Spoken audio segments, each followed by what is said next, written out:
Il vit une romance stable et épanouissante depuis tellement d'années qu'on pourrait imaginer Vicente Lizarazu n'être l'homme que d'une femme. Depuis 2006, très précisément, le footballeur conflerait auprès de Claire Keim, qu'il n'a jamais épousée, mais avec qui il a eu une adorable petite Oueina en 2008.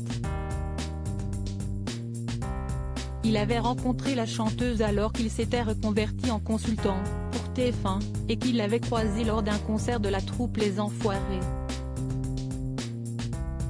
Difficile à croire, mais Claire Keim, que l'on retrouve ce soir dans la mini-série Lise le cœur sur TF1, n'est pas le premier amour de Vicente Lizarazu. En réalité, le sportif est devenu, très tôt, un grand séducteur, peut-être à son insu. Et si est ainsi qu'il a essuyé une première déception au lycée, en classe de seconde, puis qu'il a vécu une seconde histoire, passionnée, avec une certaine Stéphanie, rencontrée à Bordeaux. J'avais 16 ans, elle en avait 15, racontait-il dans les pages du magazine Téléstar. Si est ma première longue histoire d'amour. Chimista est né de cette union 9 ans plus tard. Si est la plus belle chose qui me soit arrivée. Mais la vie a eu rapidement raison de notre couple. Nous étions jeunes et sans doute, tout simplement, pas faits l'un pour l'autre.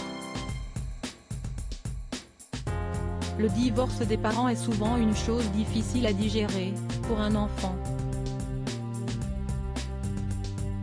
Pour autant, Chimista Sen est sorti comme un chef, il est resté très proche de son papa et vit désormais en Amérique, à New York. Il n'a heureusement pas mal vécu cette séparation, poursuivait son papa. Si est une décision toujours difficile à accepter pour un enfant, surtout lorsque son père vit à des milliers de kilomètres du foyer supposé familial. Cet éloignement avec lui a été pour moi une grande source de tristesse et de culpabilité. Malgré ce passage difficile, nous avons réussi à lui donner un bon équilibre. Si est-il à l'essentiel. Depuis son passage dans Les Enfoirés, Vicente Lizarazu comprend bien que son destin était de croiser Claire Keim.